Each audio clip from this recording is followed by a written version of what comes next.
there's not much anybody can do to me that's going to be worse than anything I experienced with losing two children.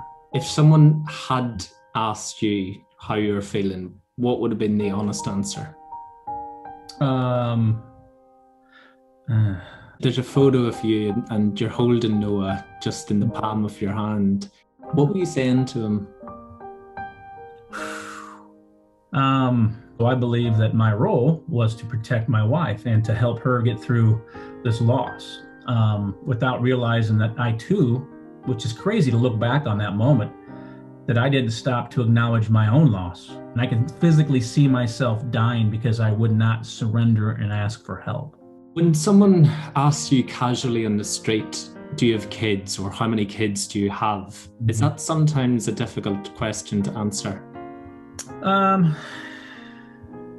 How often, even now, do you think about them? You got to go there if you want to get here. And going there means you got to go to the deep, dark stuff you witnessed, experienced, felt, and you got to let it out.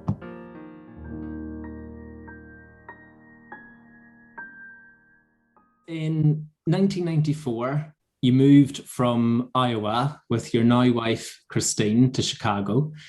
And 2003 was when you decided to start a family around that time. Why was this the right time for you and Christine to start a family?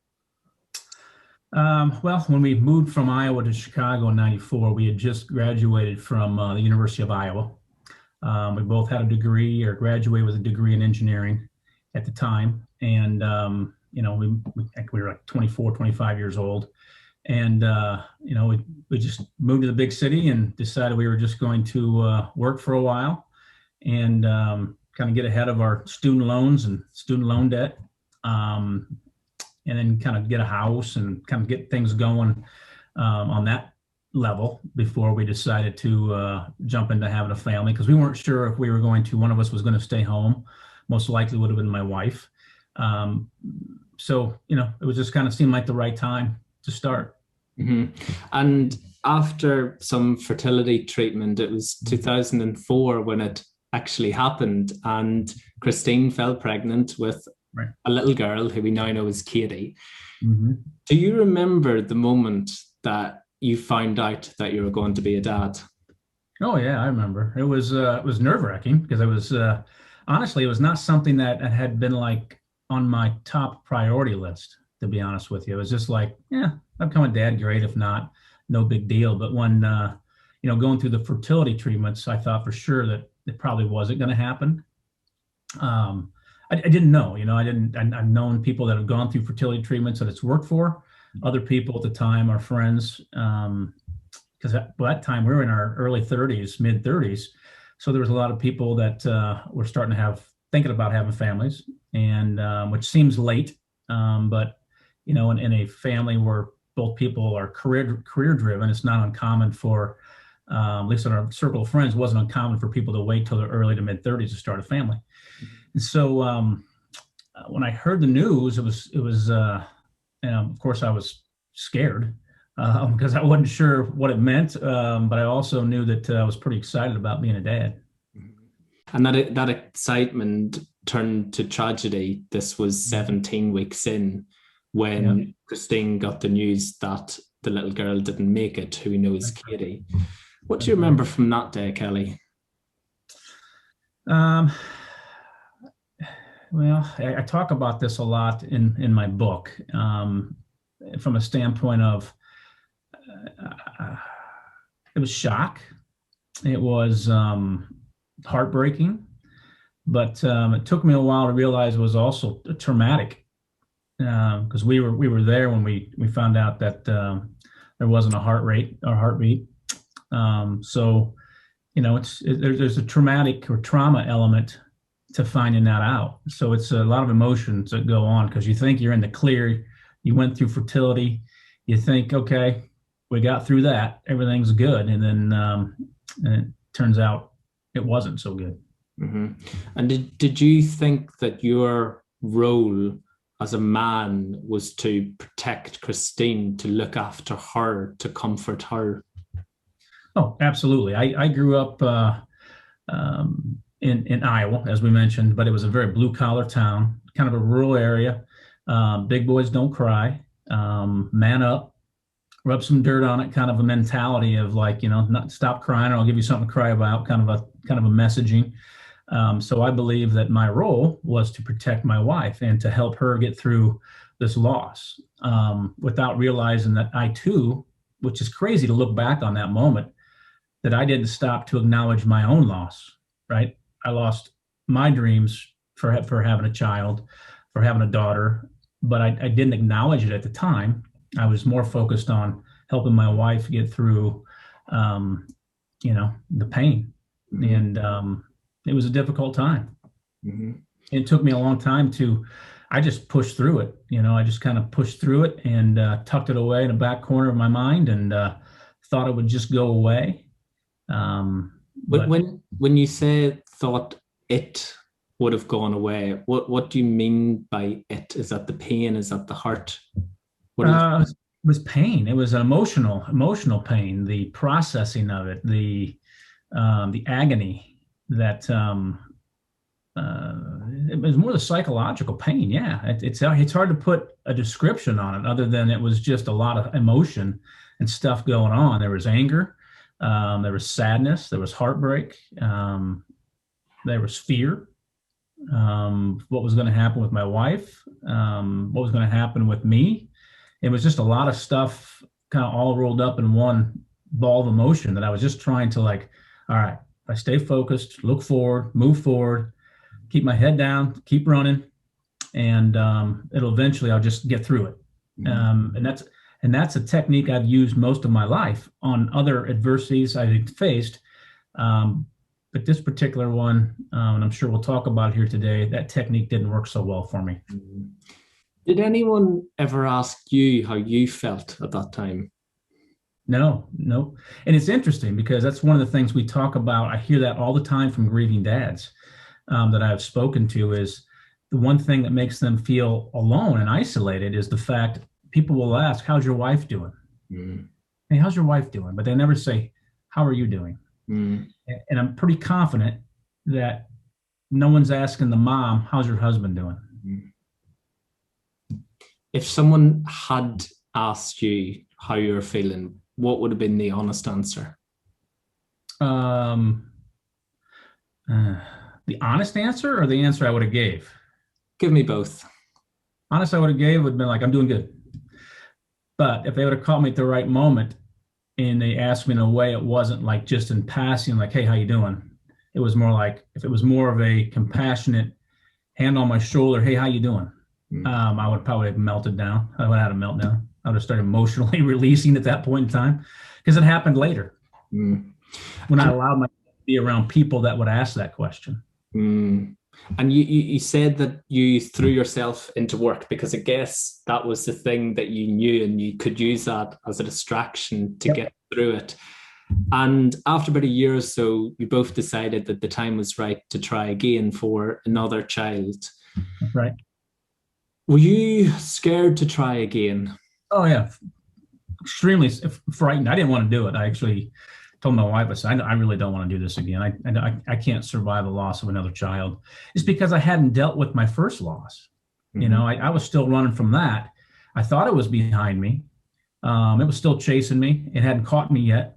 Mm-hmm. But I knew I still wasn't the person I was before. And I'm like, man, I don't know if I'm barely staying ahead of the last loss. I don't think I can take another loss. I just can't do it. But we eventually agreed that we would give it another try. Mm-hmm. And the fertility treatments paid off again. And this time it was a little boy who we now know is called Noah. That's and, right. The excitement builds up again and you start thinking about the future of this little boy again. But in those first couple of months of pregnancy, there's so many checks and so many scans. Was that at the back of your mind a worrying time for you? Every time we went to the doctor, every single time. Yep, it was. It was, as you're right, there's different checkups along the way that you go in. Everything was going great. Every time you went in, you got a sign of relief. And until, for us, we just it just didn't. It was a point in time after the last checkup. It was just not. We knew things weren't going to end very well. Mm-hmm. How did it turn out for Noah? He ended up passing away, and we knew after the last. He had a rare genetic disorder. Both of my children had rare genetic disorders that my wife and I now know we're carriers of. So he passed away in utero. We delivered him. But my biggest fear of being in that doctor's office, I think I had an emotional, what I'll call a, what's the word I'm looking for? A meltdown in that doctor's office that day. It was a very traumatic and something I almost knew was going to happen in some strange way. I just was like, I just want to get through this, have a child and move on with our lives. But, you know, to be in that room and hear the news that he probably wasn't going to make it, it was, I'll call it almost a nervous breakdown, I guess it was in that room that day. Mm-hmm. And he was stillborn at 22 weeks. That's correct. How much time did you have with him? We had about 8 to 9 hours with him after we delivered him. Mm-hmm. Beautiful. Was it? Yeah, he was beautiful. Yeah, it was, the whole situation was messed up, as you can imagine. We delivered him like at 2 a.m, somewhere like that, 1 o'clock in the morning. And we were with him till probably 8:30 the next day, or that same day. It's just in the morning, I guess, 7 hours later. Mm-hmm. And to spend that time with him, I tell people it was the worst day of my life and the best day of my life, all wrapped up into one. Why? I got to meet my son. Even though it's a weird dynamic of like he has passed, but it's still my son. You know, you still have this sense of pride that I'm holding my son. But the weird thing is, you go back and forth like, well, wait a minute, I'm not taking him home. Mm. You know, the nurse is going to take him when we're done here. And so it was hard to say goodbye, but it was still the best and worst day wrapped up into one. Mm. And there's a photo of you and you're holding Noah just in the palm of your hand. Oh, yeah, he's tiny. Very tiny. What were you saying to him? You trying to get me to break down here? I told him I told him how much I loved him and how proud I am to be his dad. Yep. Did you try to protect showing your feelings to again protect Christine? I tried. It didn't work so well. I fought it for a long time, but it was just I kind of started to come unravel. And the weird thing was, I was about 18 months after losing Katie. Mm-hmm. And about 15 to 16 months after losing Katie, I started having, I guess what I'll call the cracks in my facade started to show. Mm-hmm. I started having these weird emotional things happen to me. I'd wake up in the morning just crying for no reason, just extreme sadness. And I didn't know what was going on. I thought something was physically wrong with me. Went to the doctor. Doctor's like, "Oh, Kelly, I think it's just you're still dealing with the grief, of losing your daughter." I'm like, it's been 15, 18 months. That's not what it is. There's something physically wrong with me. It can't be grief. It can't be emotion catching up with me. Mm-hmm. So probably about a month before we lost Noah, all this started to kind of catch up with me. It caught me, and which scared me because I didn't know how to respond. I couldn't control. It was the first time in my life I felt like I was out of control of my emotions. Mm-hmm. And then after losing Noah, it just became hard to hide the pain on me. And people could see it. It was very visible. But I still wouldn't, I was still having a hard time surrendering to it. Mm. Is that because I was still fighting? Yeah. Is that because you were grieving the loss of Noah, but the feelings that you pushed down about Katie were beginning to resurface? So it's both of them coming together. No, it's both of them. Yeah, it was compounded because I didn't process the loss of Katie. Knowing what I know now, I should have done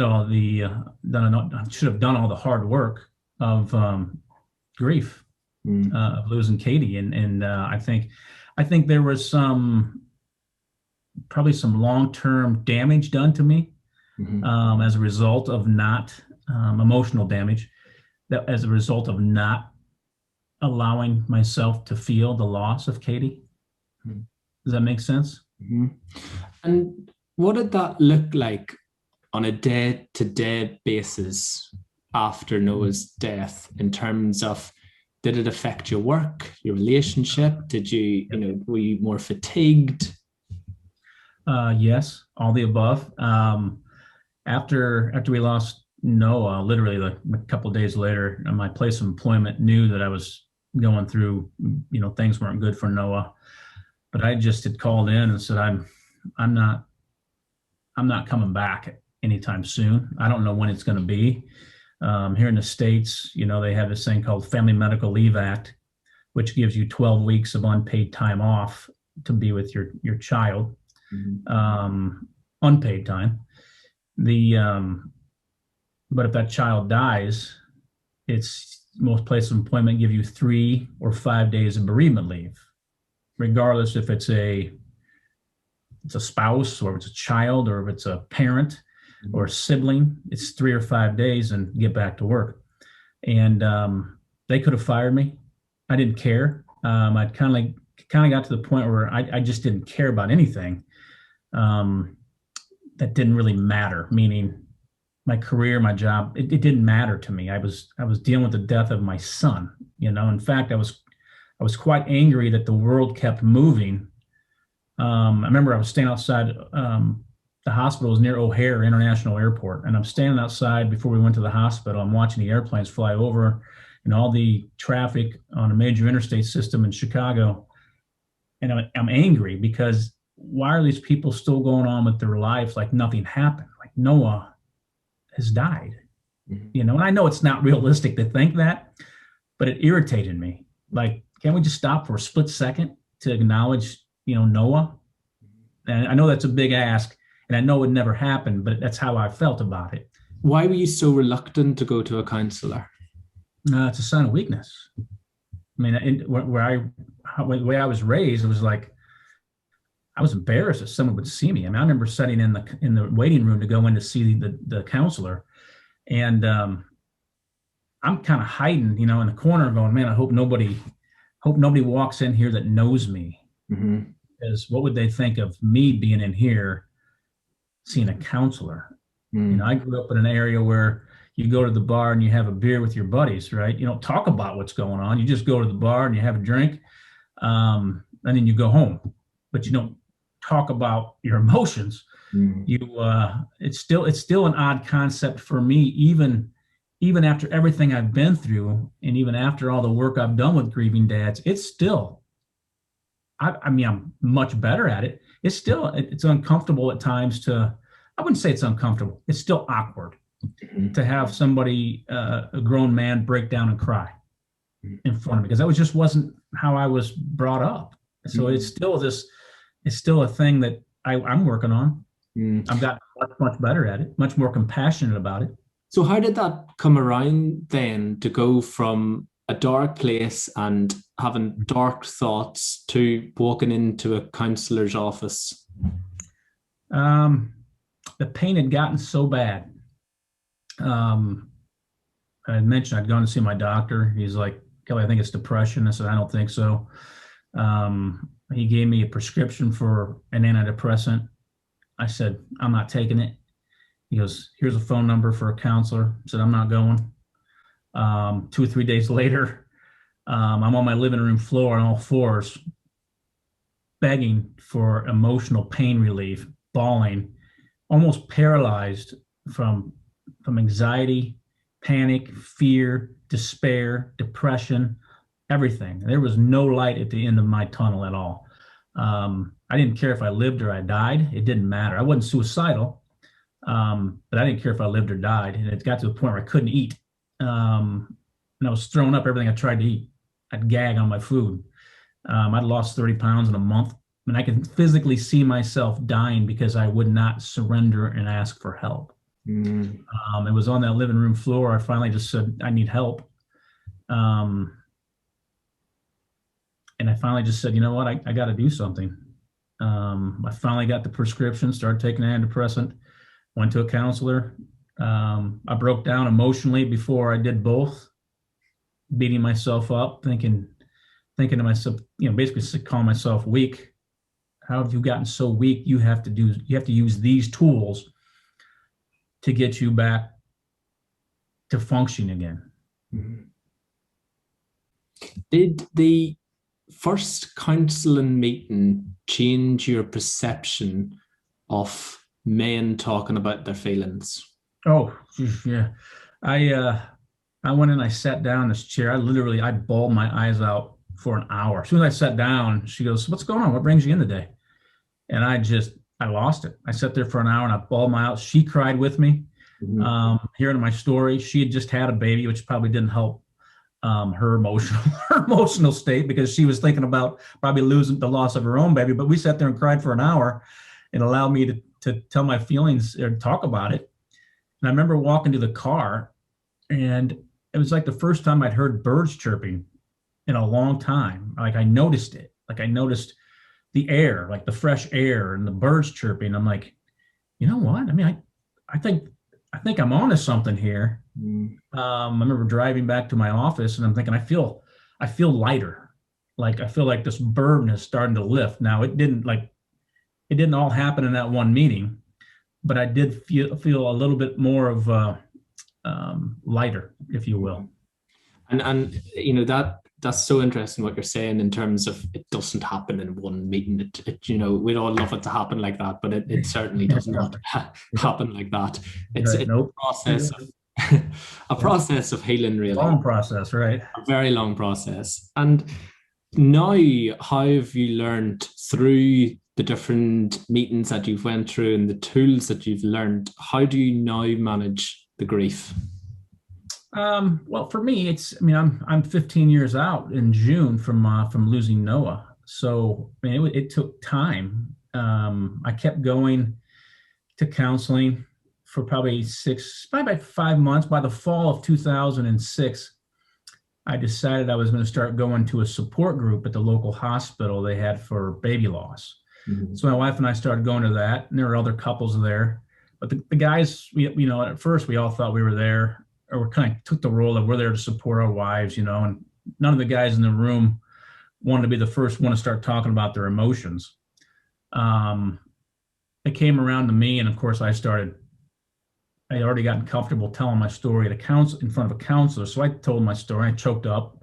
Then I started noticing the other guys in the room, like fighting back their emotions. Because they were just new to the loss. Like some were just a couple of weeks out. They still haven't started processing it. Here I was 5 months out from my second loss and almost 2 years from my first loss. So I was 2 steps ahead of them. But to see them starting to, they didn't talk when it got around, but you can definitely see the emotion coming out in them. Mm-hmm. How has Christine helped and supported you with your grief? The second loss, she was like my caregiver. She helped me through it, where the roles were reversed a little bit. I know it was hard for her, just like it was hard for me to support her after the loss of Katie, just because you're still dealing with your own emotions. What did you want from Christine to help you in your process? Let me talk about it. And before, I remember when she was going through it, she would try to talk about it. She would talk about it in the morning before I went to work. And keep in mind, I'm trying to run from it. I don't want to talk about it. She wanted to talk about it before I went to work, call me during the day at work, come home at lunch to check on her, because she took some time off from work. And I get home at night, and I didn't even want to pull into the driveway because I knew I'd have to talk about it all night. Mm-hmm. But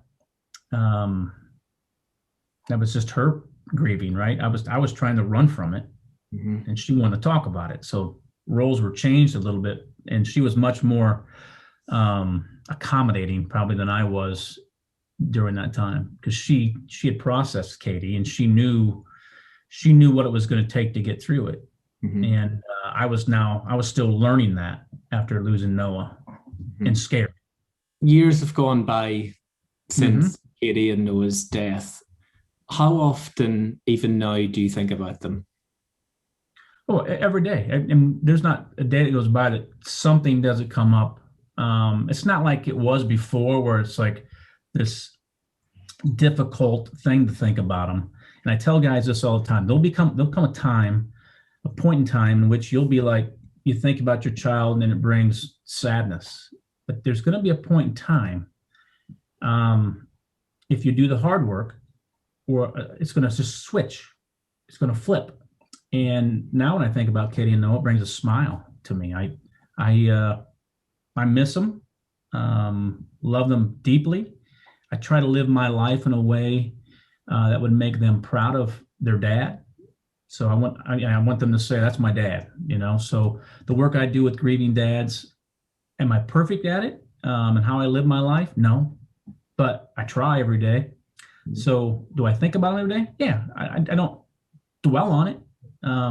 Early on, we kept their urns at home. And so when I would leave, I would touch them in the morning, right? With their urns, both of them, before I left. I have since, we'll keep them at home, but I don't keep them out anymore. I actually keep them in a safe because I'm worried about, someone ever breaks in and thinks they're valuable and takes them.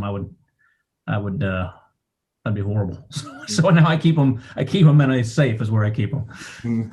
And Katie and Noah are your only children. You have no living children today.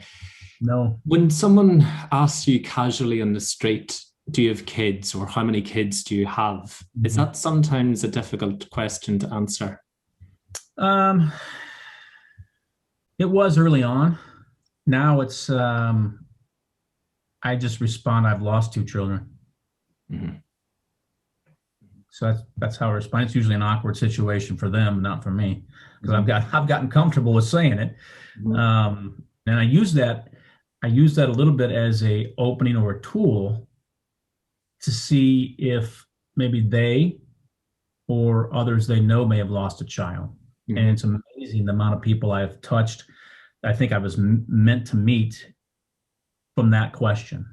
And to feel comfortable in sharing it as well, because even through our conversation today, there's probably been uncomfortable memories for you to bring up, but what's clear to see is that you're now comfortable in talking about the uncomfortable times. Yeah, and how important has that been in surviving child loss and thriving after it? It's imperative. I mean, I use the phrase, you got to get comfortable with being uncomfortable. And it's true. And another thing I say is you got to go there if you want to get here. And going there means you got to go to the deep, dark stuff you witnessed, experienced, felt, and you got to let it out. It's okay. And I've heard some guys say, well, I'm afraid I won't stop crying. Okay. You really think you're not going to stop crying? I mean, you'll stop crying. Maybe a while. You may allow yourself to cry more often, but I'm pretty sure you'll actually stop crying at some point in time. But I've also had dads say, I can't cry. There's a lot of men that say, I can't cry. I can't cry. So I give them a tip. And my tip is write your child a letter. Dear whatever your child's name, and tell them how much you love them. I guarantee by the time you get to the first or second sentence, you're going to start probably crying. Mm-hmm. Did you? You're honest with yourself. Did you write a letter to Katie and Noah? Oh, tons of them. Yeah, that's before I went to counseling. That was kind of, I guess, looking back, that was probably a form of letting it out. I didn't realize it at the time. It was more just like I just had to tell them how much I miss them and how much I love them. Mm-hmm. So what do you want them? What do you want them to know now? Who, my children? Mm-hmm. Same thing. I miss them and I love them every single day. And I know they're waiting for me. Mm-hmm. And it's interesting because a lot of fears in my life. I used to hate flying. I used to hate public speaking. Used to get nervous about it. Now it's like, whatever. I mean, there's not much anybody can do to me that's going to be worse than anything I experienced with losing 2 children. So it's a little bit of mental freedom. A lot of fears have gone. I live my life. I'm not cavalier about it, but I'm more like, yeah, and things are going to happen. Life's going to happen. Mm-hmm. We don't know what's going to happen, right? But you can't live your life in fear. And I've learned that as part of losing them. And does helping other dads now help you today? Oh, tremendously. I just did a presentation over the weekend for a group of nurses in a perinatal group in the eastern part of the United States. 80 some nurses on there and chaplains that work in a baby loss unit that I'm now training to how to deal with dads. So the ripple effect and to see how this has grown, not just from helping the grieving dads one-on-one or through the book, I'm now able to work with the frontline people that work with them so they can reach more grieving dads, because I can't be everywhere, to get more people understanding what it means to get a dad to start talking and the pain that they carry. You may not see it. The mom or the wife may be, mourning visually, but I can guarantee you that dad standing in the room who's being stoic is screaming just as loud, but it's on the inside. Mm-hmm. Just give him an opportunity to let it out. Yeah. Thank you for letting your story out today, Kelly. Yeah, no problem. Thanks for having me. I greatly appreciate it. Thank you.